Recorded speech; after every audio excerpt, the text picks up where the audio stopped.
मुझे बताइए पूरे बिहार में कहाँ पे और दूसरे समुदाय की तरफ से हिंसा नहीं हुई? एक नफरत भरी राजनीति की हमला है ये, और वो नफरत भरी राजनीति का नाम है बीजेपी और आरएसएस। अगर सच में हिम्मत है भाजपा में तो पहले अगर वो फांसी देना चाहते हैं और जो बात उन्होंने बोला शुरू करें बिल्किस बानो के बलात्कारियों से। नहीं करेंगे क्योंकि उन्होंने खुद ही है कि मेरी इस नफरत की राजनीति को दिखाने के लिए मेरे पास मीडिया है, उस बात को फैलाने के लिए मेरे पास मीडिया है। मैं कह रहा हूँ उस नफरत को बुलाइए, वो नफरत है, इस देश के खिलाफ राजनीति है, और उसके खिलाफ लड़ने वाले लोगों का सच्चाई दिखाइए, नफरत बंद हो जाएगा। तो इस नफरत को फैलाने में जो सबसे बड़ा रोल, मैं आपकी मीडिया की बात नहीं कर रहा हूँ, मैं गोदी मीडिया की बात, डिफाइन करता है और उस कॉमन सेंस को रिप्रेजेंट करता है। अगर आज इस देश में बीजेपी आरएसएस बढ़ोतरी हुआ है तो किसके दम पे बढ़ोतरी हुआ? क्या आज बीजेपी आरएसएस को अपने दिल पे या अपने पूरे कागज़ को दिखा दे? क्या अदानी से पैसा नहीं खाते हैं, अंबानी से पैसा नहीं खाते हैं? क्या इस देश के पूंजीपति से पैसा नहीं खाते हैं? बिल्कुल खाते हैं, और अभी से नहीं खा रहे हैं।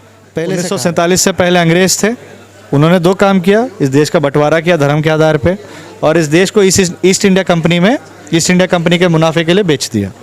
आज भाजपा भी दो कामें कर रही है, इस देश के आम जनता को धर्म के नाम पे बंटवारा कर रहा है, और दूसरा अब मज़ेदार बात यह है कि एक वेस्ट इंडिया कंपनी को बेच रहा है। अब वेस्ट इंडिया कंपनी इस बार अदानी है, और अब आप ऐसा कोई चीज़ कौन नहीं है। मैं तो अमित शाह को एक चीज़ मानता हूँ, वो होम मिनिस्टर, इस देश का सबसे फेलियर अगर कोई होम मिनिस्टर है वो अमित शाह है। क्यों बताइए?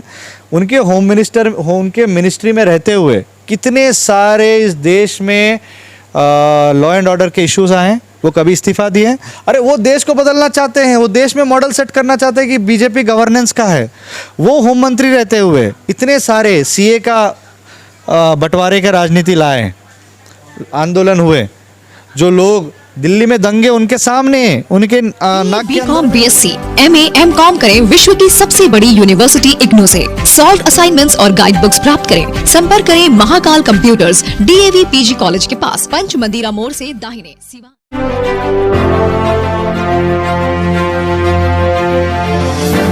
उत्तर बिहार का सबसे प्रतिष्ठित इलेक्ट्रॉनिक स्टोर जिमीसल्स अब 999 की आसान किस्तों पर अपनी पसंद का कोई भी इलेक्ट्रॉनिक्स प्रोडक्ट घर ले जाए। TV, fridge, washing machine, air condition, mobile, laptop और अन्य इलेक्ट्रॉनिक आइटम्स का विशाल रेंज, आकर्षक आईसा का जो 2 दिवसीय सम्मेलन हो रहा था, जिसका समापन है, और इस समापन के समारोह में हम लोगों ने जब प्रेस कॉन्फ्रेंस देखा तो उस प्रेस कॉन्फ्रेंस में कई ऐसे मुद्दे सामने आए जो कहीं ना कहीं इस देश को आज प्रभावित कर रहा है, खास करके देश की आवाम को।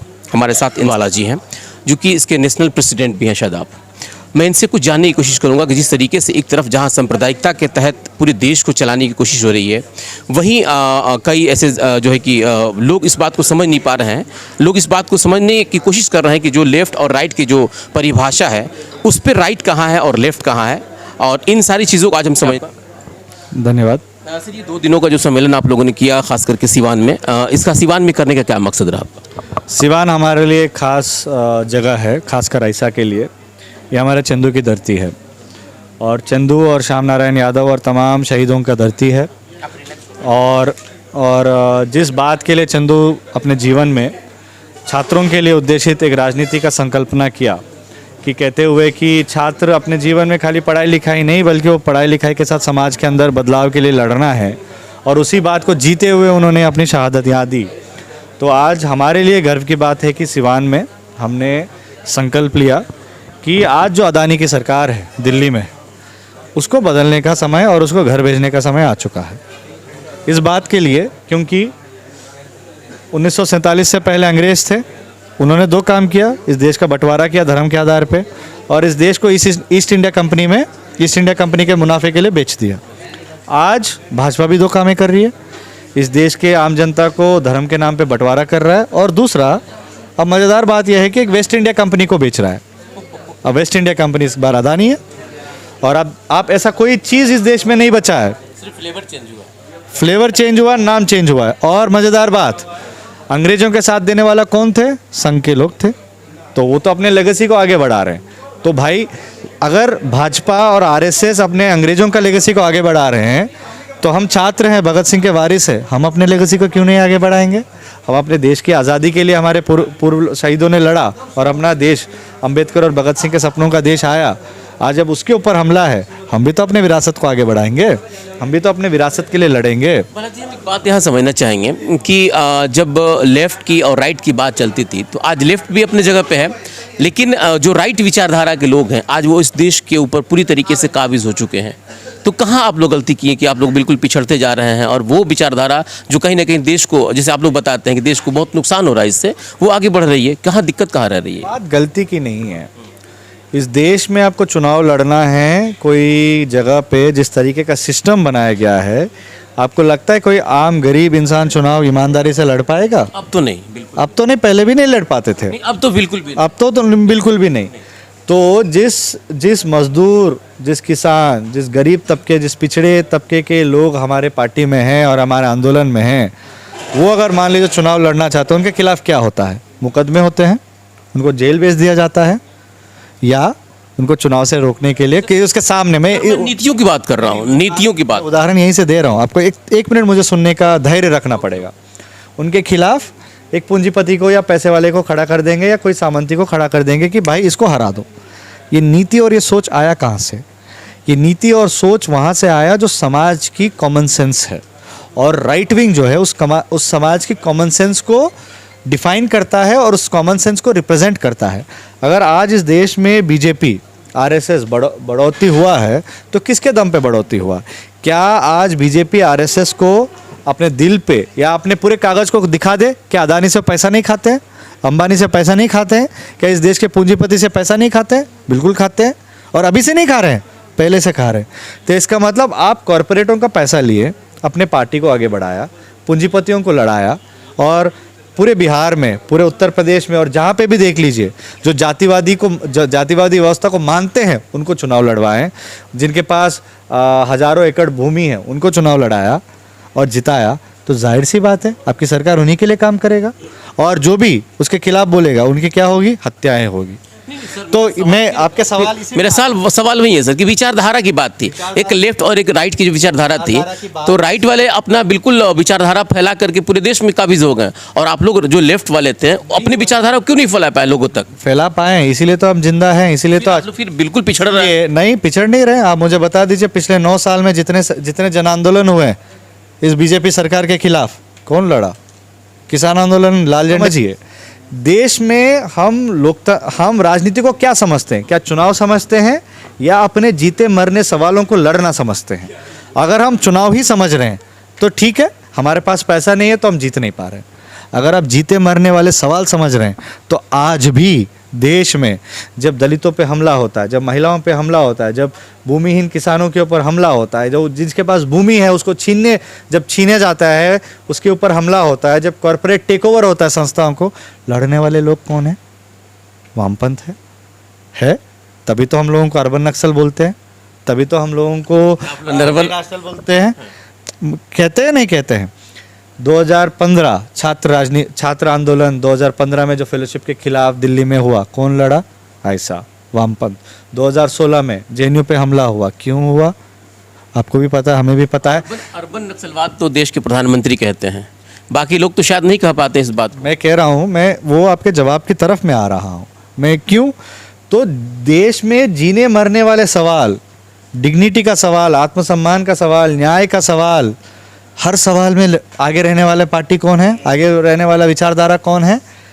क्या वो लोकतंत्र नहीं है? इसका मतलब जब हम सवाल या हमारा समझदारी लोकतंत्र को लेके क्या हो गया? चुनाव। चलिए हम कह रहे हैं चुनाव में भी 2020 के चुनाव में भाजपा ने कितना पैसा खर्च किया? ज़बरदस्त। हम 19 सीट लड़े, 12 जीते, स्ट्राइक रेट ओवर 70%। भाजपा कितना लड़ा, कितना जीता? उस पर कभी सवाल नहीं होगा। मोदी जी का हवा है, हवा है, हवा। मैं कह रहा हूँ मोदी जी का हवा है, जहाँ जाते वो हारते हैं। चलिए, अभी तो हवा बना के ही तो चुनाव जीता जा रहा है। अभी उत्तर प्रदेश का बात कर रहे हैं हम लोग। अगर उत्तर प्रदेश के देखें, कर्नाटक में देखें, तो कर्नाटक को एक तरह से देखा जाए तो हिंदुत्व का प्रयोगशाला बनाया गया है।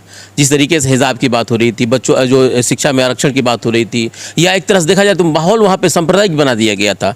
चुनाव हो रहा है, असर कितना होगा उस पर? देखिए, असर हमारे दिमागों में है।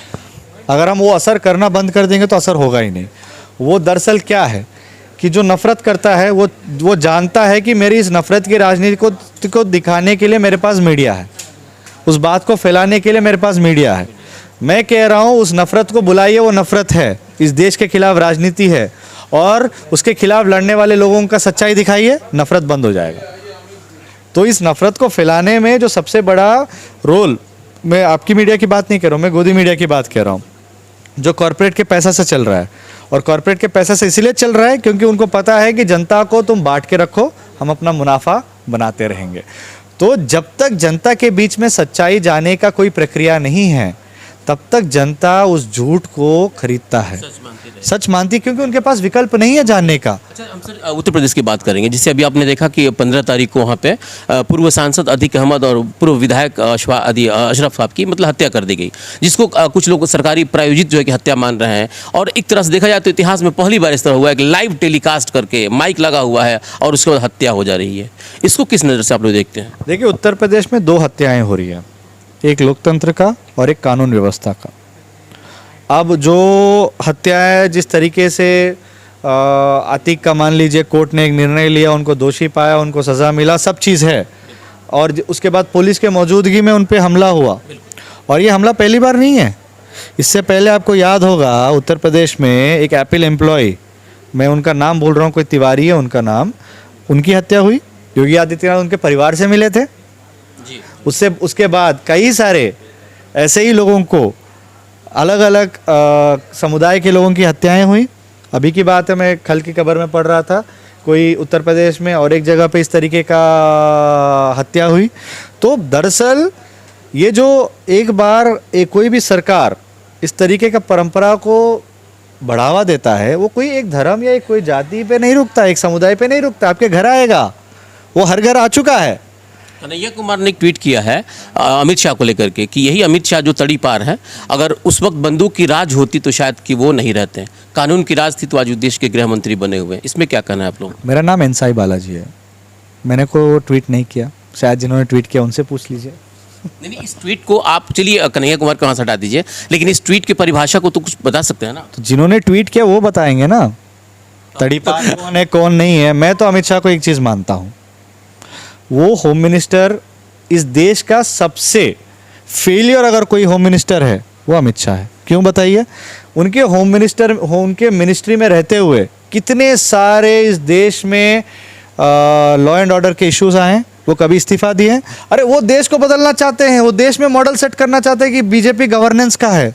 वो होम मंत्री रहते हुए इतने सारे सीए का बंटवारे के राजनीति लाए, आंदोलन हुए, जो लोग दिल्ली में दंगे उनके सामने, उनके नाक के अंदर में हुए, और जिन लोगों ने भड़काऊ भाषण दिया, उनके खुद के मंत्री अनुराग ठाकुर और परवेश वर्मा, उनको तो उन्होंने बचाया। इसका मतलब अमित शाह एज ए गृह मंत्री बीजेपी और आरएसएस के लोगों को बचा रहे हैं और जनता को सता रहे हैं।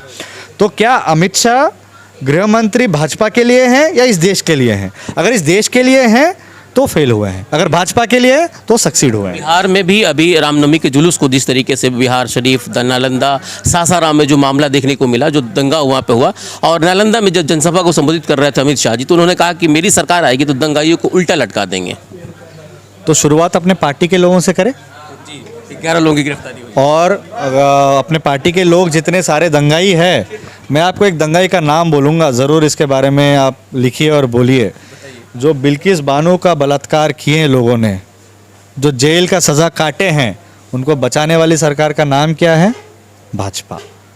जो बाबू बजरंगी, जो खुलेआम टीवी में बोला हमने गर्भवती स्त्रियों को काटा, मुसलमान महिलाओं को और बच्चों को निकाला और मारा, उसको पैरोल देने वाले सरकार का नाम क्या है? भाजपा है। क्या आपने उनको फांसी दिया? जुमला गिराने में अब नंबर 1 है, नफरत फैलाने में नंबर 1 है, इंसाफ दिलाने में अब -100 में है। और जो बिहार शरीफ की बात कह रहे हैं, जो दरगाह को जलाया गया, आप कह रहे दंगा, ये दंगा नहीं, एक तरफा हमला है। आप मुझे बताइए पूरे बिहार में कहाँ पे और दूसरे समुदाय की तरफ से हिंसा नहीं हुई? एक नफरत भरी राजनीति की हमला है ये, और वो नफरत भरी राजनीति का नाम है बीजेपी और आरएसएस। अगर सच में हिम्मत है भाजपा में, तो पहले अगर वो फांसी देना चाहते हैं, और जो बात उन्होंने बोला शुरू करें बिल्किस बानो के बलात्कारियों से, नहीं करेंगे क्योंकि उन्होंने खुद ही छुड़वाया। और हम बात बोले, हम फांसी की सज़ा के खिलाफ हैं। हाँ, कोई भी राज्य को, कोई भी सरकार को किसी का जान लेने का अधिकार नहीं है। और इस तरीके का भाषा जब आप कहते हैं एक नेता होते हुए, आप समाज में हिंसा भरक भावात्मक राजनीति को जगह देते हैं। उत्तर प्रदेश के मुख्यमंत्री ने कहा कि उत्तर प्रदेश से माफिया राज खत्म हो गया। क्या लग रहा है कि पूर्व सांसद अतीक अहमद के उनके मतलब हत्या के बाद क्या वहाँ माफिया राज खत्म हो गया क्या? जबकि बहुत माफिया वहाँ अभी भी हैं, लिस्टेड हैं, तो उन लोगों के बारे में बात नहीं करके सिर्फ अतीक अहमद के बारे में बात करना, इसको क्या दर्शाता है? दिल्ली पहुंच गया ना, अदानी राज शुरू हो गया ना, तो हो सकता है राज्यों से ख़त्म हो गया, अब मोदी सरकार में आ गया। जो अदानी ने माफिया बना लिया, सारे चीज़ों को खरीदना है, वो माफिया राज नहीं है। जिस तरीके का इस देश में रोज़गार को ख़त्म करके बेरोज़गारी को बढ़ाया जा रहा है, क्या ये माफिया राज नहीं है? तो सवाल और डेफिनेशन हमारा जो माफिया राज को लेके हैं, हमें सोचना पड़ेगा। क्योंकि जो अदानी करता है वो देश की तरक्की है। क्या कर रहा है? संपत्ति को खरीद रहा है हमारा, और सरकार उसमें सिंपल भाषा में अगर करूँ, नुकसान में बेच रहा है ना, वो तरक्की है। 2024 में क्या होगा सर? 2024 में अदानी की सरकार गिरेगी। अडानी की सरकार? ये तो अदानी की सरकार है, मोदी तो उनके नौकर है। बिल्कुल, आपने सुना जिस तरीके से, हालांकि ये बहुत बड़ी बात इन्होंने कह दिया केंद्र से लेकर के, और राज्य सरकार की बात इन्होंने कहा। अब इसमें ये देखना है कि जिस तरह से आयशा अपना एक सम्मेलन कर रहा है, इसका कितना प्रभाव 2024 में पड़ता है और उसके बाद लोगों की सोच कितनी बदलती है। आप देखते रहिए एस्ट्रो न्यूज़। सिवान में भी खुल गया अजंता फुटवेयर, जहां पर मेंस लेडीज किड्स के लिए स्पेशल फुटवेयर का रेंज, जहां स्कूल बैग पर्स आदि भी मिलता है। पता विशाल मेगा मार्ट के सामने, ओवर ब्रिज के बगल में, सिवान। Mobile number 9162455925।